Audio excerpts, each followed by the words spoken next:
ভারত সরকার কাঁটাতার দেওয়ার কারণে যে সমস্ত জমি প্রয়োজন তার জন্য টাকা নিয়ে বসে থাকলেও রাজ্যের জমি লিভার অনুমতি না পাওয়ার কারণে কাঁটাতারের বেড়া দেওয়া অনেক জায়গাতেই সমস্যা হয়ে দাঁড়িয়েছে। আজ উত্তর দিনাজপুর জেলার রায়গঞ্জে দার্জিলিংয়ের সাংসদ রাজু বিস্তার সাংবাদিকদের এই কথা জানান। তিনি বলেন, অবিলম্বে ওয়েস্ট বেঙ্গলে কাঁটাতারের বেড়া সম্পূর্ণ না করলে ভবিষ্যতে এর ফল খুব খারাপ হওয়ার সম্ভাবনা বেশি। সুতরাং রাজ্য সরকারের উচিত অবিলম্বে উত্তরবঙ্গের যে সমস্ত জায়গায় এখনও কাঁটাতারের বেড়া সম্পূর্ণ হয়নি তার জন্য জমির ব্যবস্থা করে দেওয়া, অন্যথায় অনুপ্রবেশ বন্ধ সম্ভব নয়। ভারত সরকার সেই জমিদাতাদের টাকা দেওয়ার জন্য প্রস্তুত হয়ে আছে, অথচ জমি পাওয়া যাচ্ছে না। এই সাংবাদিক সম্মেলনে উপস্থিত ছিলেন রায়গঞ্জের বিজেপি সাংসদ কার্তিক চন্দ্র পাল এবং মালদার বিধায়ক গোপাল সাহা। में करीब 57 किलोमीटर का पूरा जो है उस क्षेत्र में था, और मैं आपको ये बताते हुए मुझे खुशी है 57 किलोमीटर में करीब 960 मीटर ही ओपन बॉर्डर है, बाकी सब फेंस हो चुका है। अभी रायगंज में कुछ जगह पे है, रायगंज का भी जो है आपका ऑलरेडी एमएलए ने उस विषय को टेकअप किया है, कुछ मालदा है। लेकिन ये जो फेंसिंग नहीं होने की भी देरी जो है, ये कोई जो है बीएसएफ के कारण या एमएचए के कारण नहीं है। भारत सरकार एमएचए जहां सेटलमेंट के लिए जो पब्लिक को, ग्रामवासियों को खेती के लिए, किसी जमीन के लिए जो भी कंपनसेशन देना होता है उसके लिए तैयार है, देती भी है। लेकिन पश्चिम बंगाल सरकार की तरफ से एनओसी नहीं मिलता, पश्चिम बंगाल सरकार की तरफ से, प्रशासन की तरफ से सहयोग नहीं मिलता। तो मुझे ऐसा लगता है जब बात देश की आती हो, सीमाओं की बात आती हो, मुझे लगता है सब सरकार को मिलके काम करना चाहिए। सारे प्रशासन को, सुरक्षा बल को जो है, प्रशासन के लोगों ने भी पूरी उनकी सहायता करनी चाहिए। স্যার, এই ব্যাপারে জেলা থেকে কি কোনো অসহযোগিতা আপনাদের মানে বিএসএফ এর সঙ্গে বা কেন্দ্রীয় সরকারের সঙ্গে কোনো রকম কোনো করা হয়েছে, এরকম কোনো কিছু? नहीं, जो मैंने आपको बताया ना, देखिए ऐसा है कि बीएसएफ का काम ये तो एक्टिव काम है, जिंदगी भर चलने वाला बॉर्डर का इश्यूज है, लेकिन ये तय है। और बहुत मतलब ऐसे जगह पे जहां पे बीएसएफ को या सेना को लगता है कि हमको जो सहायता मिलनी चाहिए, तो उस तरह की सहायता पश्चिम बंगाल की सरकार की तरफ से नहीं मिलता, ये भी सच्चाई है। आप भी नॉर्थ बंगाल, मालदा में घुसपैठियों के साथ बीएसएफ ने गोली भी चलाया है, क्या बोल रहे हैं? पहली बात तो जो भी पश्चिम बंगाल में आज जो परिस्थिति उत्पन्न हुई है, ये सब बांग्लादेश में जो घटना घटी उसके बाद ये सब घटनाएं परिस्थिति उत्पन्न हुई है। लेकिन आप देखो, पूरा हमारा बॉर्डर की सुरक्षा हमारे बीएसएफ के और सेना के जवान करते हैं। और जिस मालदा की आप बात करते हो, उसी मालदा में जब घुसपैठी आकर के जो है, जब बाउंड्री बनाने का काम करते हैं, जो बॉर्डर को फेंसिंग करने का काम करते हैं बीएसएफ के जवान, तब उधर से जाकर के बांग्लादेश के लोग आकर के उसका विरोध करते हैं। उस समय हमारे भारतीय नागरिक के युवा पीढ़ी बीएसएफ के साथ खड़े होकर के बॉर्डर को बनाती है। और मैं हमारे सेना, हमारे बीएसएफ, मैं उनको सलाम करता हूं। उनकी वजह से हमारा देश सुरक्षित है, उनकी वजह से हमारा बॉर्डर सुरक्षित है। अभी इस कार्यक्रम में पहुंचने से 2 घंटे पहले मैं चोपड़ा बॉर्डर में ही था, मैं पूरा बॉर्डर घूम करके आया, और मैं आपके माध्यम से पूरे हिंदुस्तान को ये कह सकता हूं कि हमारा देश और हमारी सीमाएं बीएसएफ और हमारे जवानों के कारण सुरक्षित है। और फांसीदाव में भी तो एक ही प्रॉब्लम है, क्या फेंसिंग देने गया था और घुसपैठियों के साथ बीएसएफ का। देखिए मैं एक चीज बता रहा हूं, बीएसएफ और सेना हमारी बॉर्डर और हमारी सीमाओं को सुरक्षित रखने के लिए सक्षम है।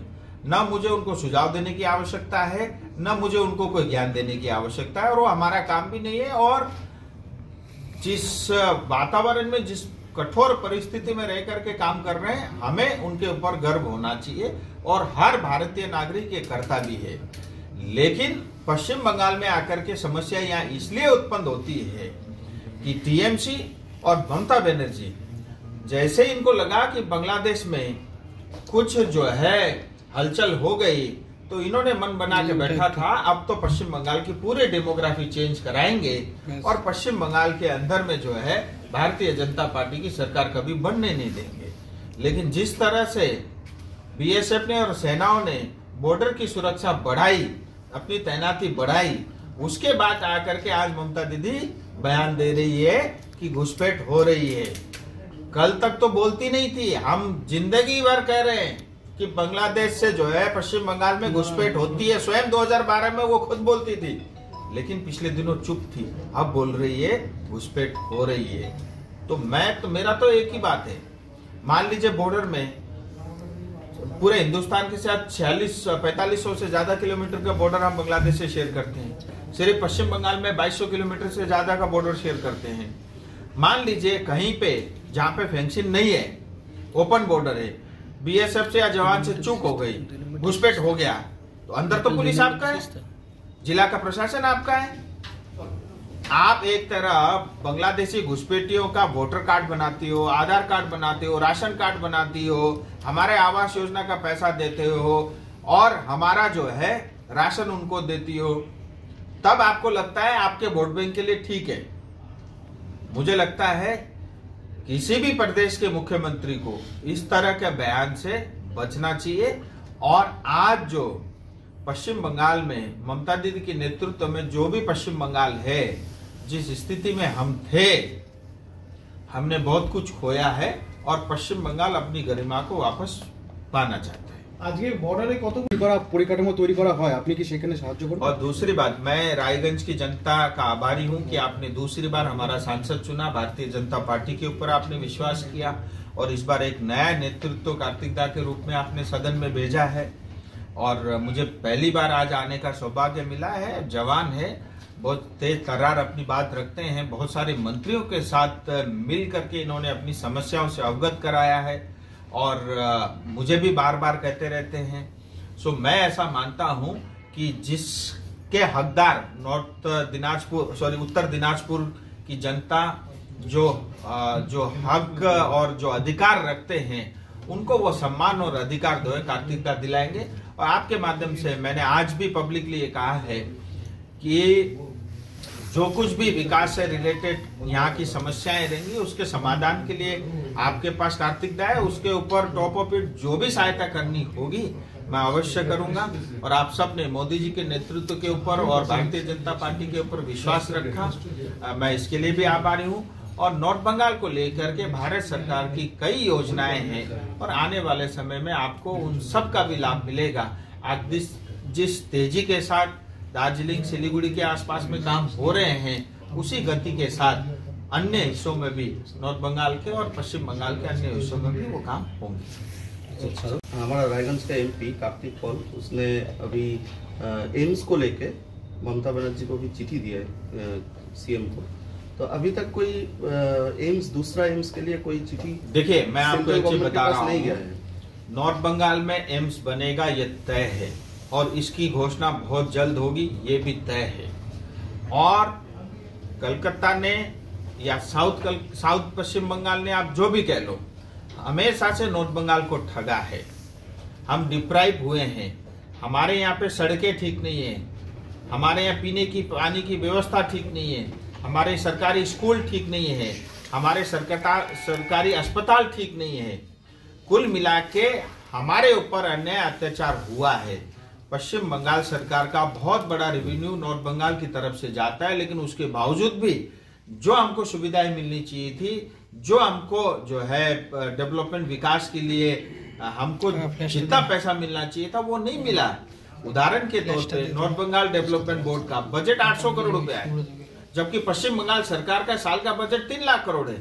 उसमें से जो है 1% से भी कम हमको मिलता है और उसमें से 450-500 करोड़ रुपए खर्च होता है, बाकी 300 करोड़ तो लैप्स होकर चला जाता है। सो नॉर्थ बंगाल की जनता स्वाभिमानी है, हम अपने पैरों पे खड़े होना चाहते हैं और नॉर्थ बंगाल ने अब ये तय किया है कि जिस तरह के हमारे ऊपर अन्याय, अत्याचार और शोषण होता रहा, ये अब होने नहीं देंगे।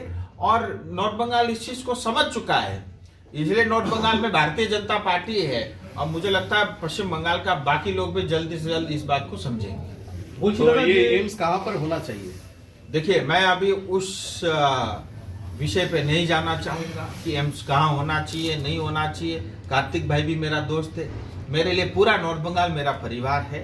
ये सरकार को तय करने दीजिए सुविधा के हिसाब से, क्योंकि एक चीज आप ध्यान रखना, एम्स मतलब सिर्फ बिल्डिंग बनाना नहीं होता, फैकल्टी है, कनेक्टिविटी है, फैसिलिटी है, कई चीजें हैं, वो सब देख करके सरकार को जो उचित लगेगा सरकार निर्णय लेगी। कार्तिक दा ने हमेशा कहा है, और देखिए ये तो आज एक भी जो नॉर्थ बंगाल में आपका पश्चिम बंगाल में जो एम्स है उसकी स्वीकृति तो रायगंज में ही हुई थी, तो रायगंज को तो सबसे ज्यादा ठगा है इस टीएमसी सरकार ने, और ले जाके कल्याणी में कलकत्ता के पास उस अस्पताल को बना दिया, जबकि आवश्यकता हमको थी। हमारे यहाँ पे 3 करोड़ से ज्यादा आबादी के लोग रहते हैं, पड़ोस में नेपाल भी है, भूटान भी है, बांग्लादेश से भी बहुत सारे मरीज इलाज कराने के लिए आते रहे हैं, बिहार है और आपका सिक्किम है, आपका आसाम है। सो करीब करीब जो है 5 करोड़ से ज्यादा आबादी को हम भी कैटर करते हैं। सो हमारा इतना अधिकार था, लेकिन वो अधिकार भी हमसे छीना। বিতর্ক সেটা হচ্ছে কেন্দ্রীয় সরকার কিছুদিন আগে আলোচনা হয়েছে যে শিলিগুড়ি কিংবা তার আশেপাশে একটা এইমস হওয়ার জন্য আলোচনা চলেছে, একটু বলে নি স্যার। কিন্তু 2008 সালে কেন্দ্রীয় সরকার রায়গঞ্জে অনুমোদন দিয়েছিল, তো সেই ক্ষেত্রে রায়গঞ্জে এইমস বা শিলিগুড়িতে এইমস হওয়ার ব্যাপারে যৌক্তিকতা কতটা, কোনটাকে প্রাধান্য দিচ্ছেন? सुनिए, ऐसा 2008 में अप्रूव हुआ था, नहीं मिला, रायगंज को ठगा। लेकिन आप भी पत्रकार हो, मैं भी राष्ट्रीय प्रवक्ता हूं, आप जो हेडलाइन जितना मर्जी खोजो, मैं आपको हेडलाइन नहीं दूंगा, समझे? लेकिन टीएमसी वालों ने कह रहा है कि अगर सेंट्रल गवर्नमेंट को करना है एम्स तो वो खुद से ही कर ले। देखिए मैं एक चीज और बता रहा हूँ, एम्स सेंट्रल गवर्नमेंट का ही है, और मैं ये भी बता रहा हूँ पश्चिम बंगाल में जो दूसरा एम्स बनेगा वो भारत सरकार के जमीन में बनेगा, क्योंकि ये तो जमीन देंगे नहीं। सो इसीलिए हमने ये तय कर लिया है कि भारत सरकार के जमीन में ही वो एम्स को हम बनाएंगे, ये भी तय है।